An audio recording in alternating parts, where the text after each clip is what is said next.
ወደ ኢትዮጵያ በቱሪስት ቪዛ ሊመጡ ነው? ቆይ ሻንጣውን ከመቆለፉ በፊት ይህንን ቪዲዮ ይመልከቱ። ከቀረጥ ነፃ የሚገቡ ዕቃዎች የገንዘብ ገደቦችና ጥብቅ ክልከላዎችን እንንገራችሁ። ጤና ይስጥልኝ የተከበራችሁ የገበያ ቢዝነስ ተከታታዮቻችን እንደምን ቆያችሁ? በዛሬው ፕሮግራማችን በተለይም ቱሪስት ሆነው ወደ ኢትዮጵያ የሚገቡ ዜጎች ምን ዕቃዎችን ከቀረጥ ነፃ ይዘው መግባት ይችላሉ የሚለውን እንመለከታለን። ለቻናላችን አዲስ የሆናችሁ ሰብስክራይብ በማድረግ ቤተሰብ እንድትሆኑን እየጋበዝኩ በቀጥታ ለዛሬ ወደ ያስኩት ጉዳይ አልፋለሁ።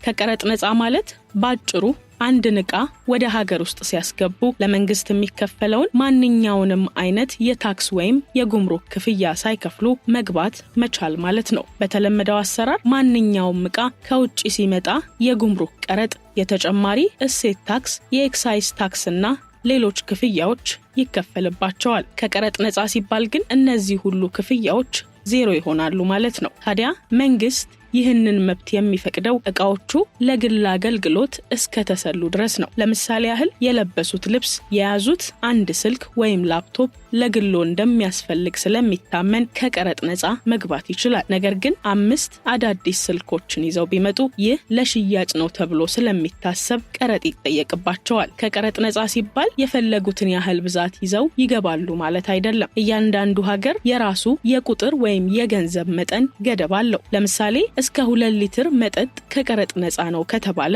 እርሶ 3 ሊትር ይዘው ቢመጡ ለዛች ለተረፈችው 1 ሊትር ቀረጥ ይከፍላሉ ማለት ነው። በሌላ በኩል በአየር ማረፊያዎች ውስጥ የሚገኙ ሱቆች ዕቃቸውን የሚሸጡት የሀገሪቱ ታክስ ሳይታሰብበት ነው። ስለዚህ በከተማ ውስጥ ካሉ ሱቆች በረከሰ ዋጋ መግዛት ይቻላል። ሆኖም እነዚህን ዕቃዎች ይዘው ወደ ሀገር ሲገቡ አሁንም የሀገሪቱ የመጠን ገደብ ህጋዊ ተፈጻሚ ይሆንቦታል። ባጭሩ ከቀረጥ ነፃ ማለት መንግስት ለተጓዥ የፈቀደው ሳይከፍሉ የማለፍ መብት ሲሆን መብቱ ግን በአይነትና በብዛት የተገደበ ነው። በኢትዮጵያ የጉምሩክ አሰራር መሰረት አንድ መንገደኛ ከሚፈቀደው መጠን በላይ ዕቃ ይዞ ሲገኝ ቀረጥ የሚታሰበው በዕቃው አይነትና ዋጋ ላይ ተመስርቶ ነው። በኢትዮጵያ የጉምሩክ ህግ እንደ መመሪያ ቁጥር 1320/2016 እና ተያያዥ ደንቦች መሰረት አንድ ዕቃ ቀረጥ የሚጣልበት በ3 ዋና ነጥቦች ላይ ተመስርቶ እንደሆነ ይገልጻል። የመጀመሪያው የዕቃው የገበያ ዋጋ ሲሆን ዕቃው የተገዛበት ዋጋ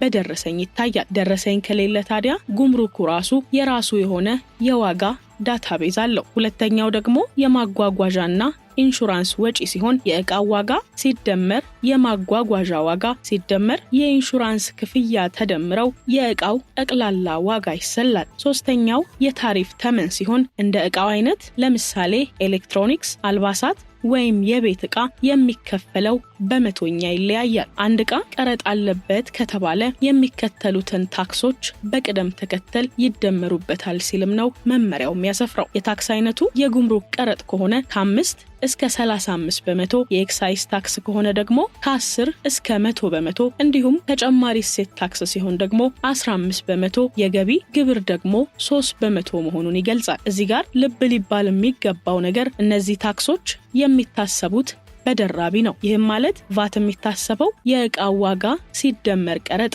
ሲደመር ኤክሳይዝ ተደምሮ በሚመጣው ድምር ላይ ነው። በዚህም ምክንያት ታዲያ የዕቃው ዋጋ እስከ 50% ወይም ደግሞ 100% ጭማሪ ሊያሳይም ይችላል። ከዚህ ጉዳይ ጋር በተገናኘ ሊጠቅም ይችላል ያልኩትን ተያያዥ መረጃ ላደርሳችሁና ከደረሰኝ መያዝ ጋር በተገናኘ ዕቃውን የገዙበትን ኦሪጂናል ደረሰኝ መያዝ ከጉምሩክ ጋር ዋጋ ላይ እንዳይከራከሩ ይረዳቸዋል። ደረሰኝ ከሌለ ጉምሩክ በራሱ ውድ ዋጋ ሊተምን ይችላል። የስጦታ ገደብም ቢሆን እስከ $500 የሚፈቀደው ለአንድ ጊዜ ጉዞ ብቻ ነው። በየሳምንቱ እየተመላለሱ ስጦታ ማምጣት የሚቻል አይደለም። ያገለገሉ የግል መገልገያዎች ልብስ ሊሆን ይችላል፣ ጫማ ቀረጥ የለባቸውም። ነገር ግን በብዛት ካሉ ለምሳሌ 20 አዳዲስ ቲሸርቶች ከሆኑ እንደ ንግድ ዕቃ ይቆጠራሉ። ነገር ግን ቀረጥ ሲባል በምን መስፈርት ነው የሚታሰበው? ብዙዎቹ የሚሳሳቱት የገዙበትን ዋጋ ብቻ በማሰብ ነው። ነገር ግን ጉምሩክ የዕቃውን ዋጋ፣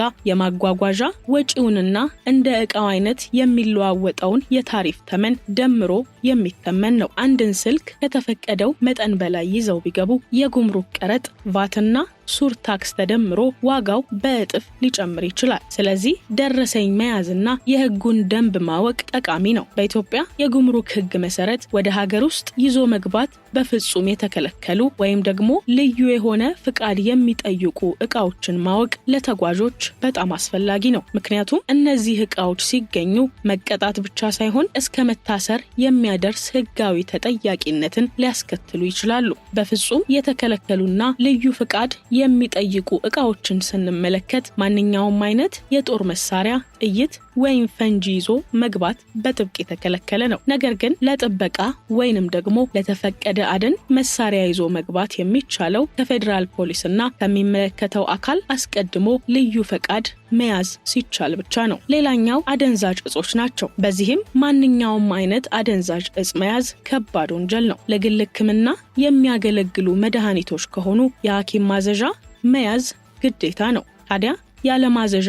በብዛት መድኃኒት ይዞ መግባት እንደ ንግድ ወይንም እንደ ህገወጥ ዝውውር ይቆጠራል። በሌላ በኩል ለግንኙነት የሚሆኑ መሳሪያዎችን ብንመለከት እንደ ድሮን፣ ከፍተኛ ጥራት ያላቸው የሬዲዮ መገናኛዎችና ሳተላይት ስልኮች ልዩ ፈቃድ ያስፈልጋቸዋል። በተለይም ድሮን ያለ ኢንፎርሜሽን መረብ ደህንነት አስተዳደር ፈቃድ ይዞ መግባት ዕቃው አየር ማረፊያ ላይ እንዲወረስ ያደርጋል። የባህልና የተፈጥሮ ቅርሶችንም ብናይ የዱር እንስሳት ውጤቶች የሆኑ ለምሳሌ እንደ ዝሆን ጥርስ፣ የአንበሳ ቆዳና ጥንታዊ የሃይማኖት ወይም የታሪክ ቅርሶች ያለ ቅርስ ጥናትና ጥበቃ ባለስልጣን ፈቃድ ወደ ኢትዮጵያ ይዞ መግባት አይቻልም።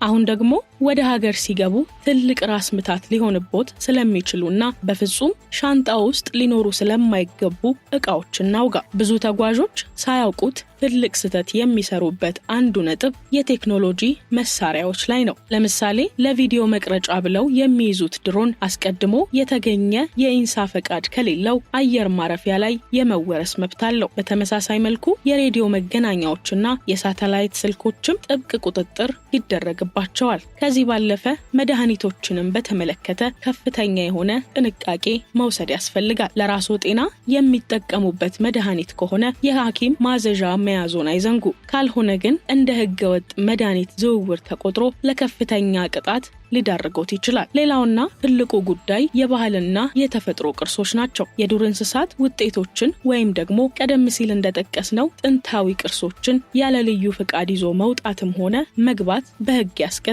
ስለዚህ ጉዞ በሰላም ተጀምሮ በሰላም እንዲጠናቀቅ እነዚህን ነገሮች ከሻንጣው ውጪ በማድረግ ራስዎን ከማያስፈልጉ እንግልቶች ይጠብቁ እንላለን።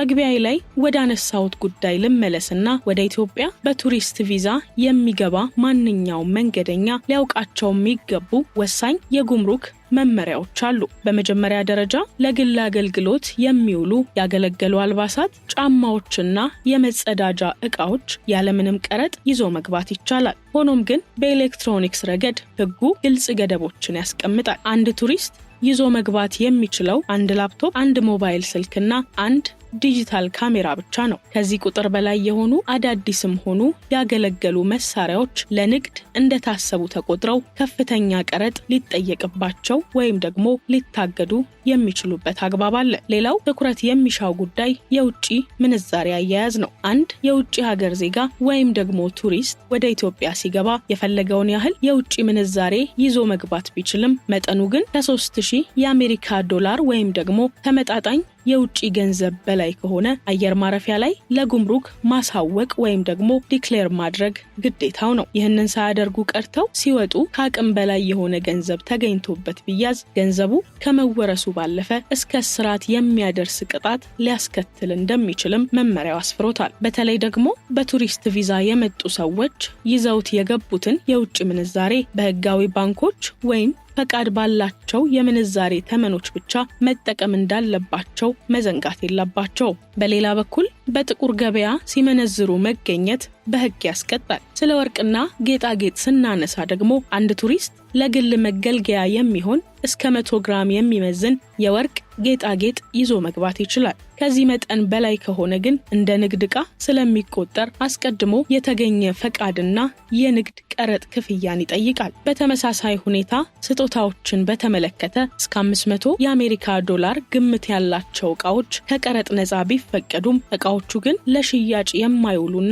የአንድ ቤተሰብ ፍጆታ መሆናቸው መረጋገጥ አለበት። በመጨረሻም ማንኛውም ተጓዥ አጠራጣሪ የሆኑ ዕቃዎችን ወይም ደግሞ ከፍተኛ ገንዘብ ይዞ በሚመጣበት ጊዜ አየር ማረፊያ ላይ ቀይ መስመርን በመጠቀም ለጉምሩክ ባለሙያዎች በቅንነት የያዘውን ዕቃ ማሳወቅ ይኖርበታል። ይህንን ማድረጉ ደግሞ ካልተገባ እንግልትና የሕግ ተጠያቂነት ስለሚታደገው ጉዞ በደስታ እንዲጠናቀቅ ትልቅ እገዛንም ያደርጋል። የተከበራችሁ የገበያ ቢዝነስ ተከታታዮቻችን ለዛሬ እንግዲህ በቱሪስት ቪዛ ወደ ኢትዮጵያ የሚገባ ሰው ይዞ ቢገባ ከቀረጥ ነፃ የሚያልፉለትን ዕቃዎች በሚመለከት ያደረስናችሁ ፕሮግራም ይህንን ይመስላል። ፕሮግራሙን ከወደዳችሁት ላይክ፣ ሐሳብ አስተያየት ካላችሁ በኮሜንት መስጫ ላይ እንድታጋሩን እየጠየቅን በቀጣይ በሌላ ርዕሰ ጉዳይ እንገናኛለን። እስከዛው ሰላም ቆዩልን።